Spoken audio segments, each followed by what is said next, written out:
राजस्व विभाग जो अपने क्रियाकलापों को लेकर अक्सर चर्चाओं का विषय बना रहता है, चाहे वह भ्रष्टाचार से जुड़े मामले हों और चाहे नागरिकों को जो मिलने वाली सुविधाएं हैं, सुविधाओं के नाम पे जो उनके साथ छलावा किया जाता है, उन मामलों को लेकर अक्सर चर्चाओं में रहता है। मेरे साथ मौजूद ये जो शख्स हैं, इनके साथ भी कुछ ऐसा ही हुआ। ये आज भटक रहे हैं केवल अपनी ज़मीन के लिए। क्या है पूरा मामला, जान लेते हैं। क्या नाम है? हमारा नाम फुलेन सिंह। कहाँ से आए हैं? बीर खाम। रीवा कलेक्टर की जन सुनवाई में आए हैं। हाँ। क्या कारण?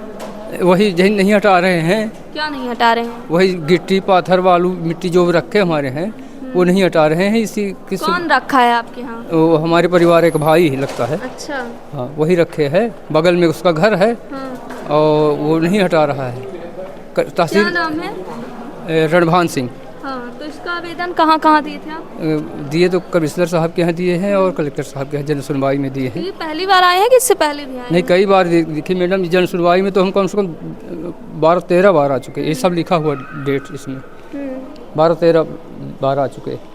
2 बार कलेक्टर महोदय के यहाँ से सीएम हेल्पलाइन में गया तो पहले तो लिखते रहे कि ये मांग आधारित है, ये इनका प्रकरण ठीक नहीं है। कमिश्नर साहब वाले खारिज कर दिए। मांग आधारित मतलब? अब पता नहीं क्या सीएम हेल्पलाइन में चलता है मांग आधारित। अच्छा, फिर दोबारा कलेक्टर साहब के यहाँ से हुआ तो ये बोल दिए कि हम 19 फरवरी को हटा चुके हैं आरआई के माध्यम से। अच्छा, जो गिट्टी वालू था उसे हटा दिया गया। हाँ। कौन लिख के दिया? ये तहसीलदार ने दिया होगा। जो L3 जो L4 जो अधिकारी नहीं जाने। कोई गए हो नहीं थे? कोई नहीं गया मैडम, आज तक वही रखा हुआ है पूरा गिट्टी पाथर बालू। और बल्कि अभी ईंटा अभी रख लिया फिर से, आज 10-12 दिन फिर से मतलब और रख लिया। और वो कहता है कि हम ये यहाँ नहीं हटाएंगे, जिसको जो करना हो कर लो। एक बार बड़े आदमी जो रहे तो वो ढेकहार से लेके 10 गुंडा पहुँच गया है। अच्छा, मतलब कब्जा तो किया ही, साथ में मारपीट? हाँ जी।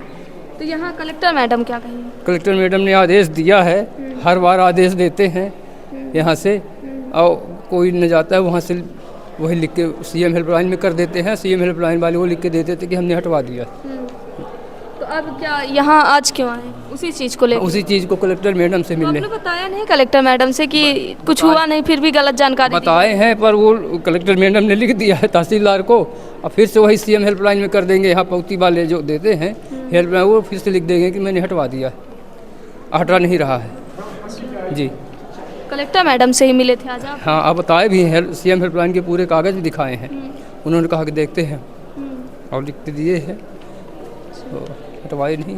ठीक है, तो पटवारी साहब मतलब मेन वो कर रहे हैं, गलत जानकारी दे रहे हैं। गलत जानकारी, अब जो L4 L3 अधिकारी हों मुझको पता नहीं है, जो भी हों, तहसीलदार हों, पटवारी हों, SDO हों, माने वो लिख के दे देते हैं कि हमको 24 फरवरी को हटवा दिए हैं, 24 फरवरी 24 को।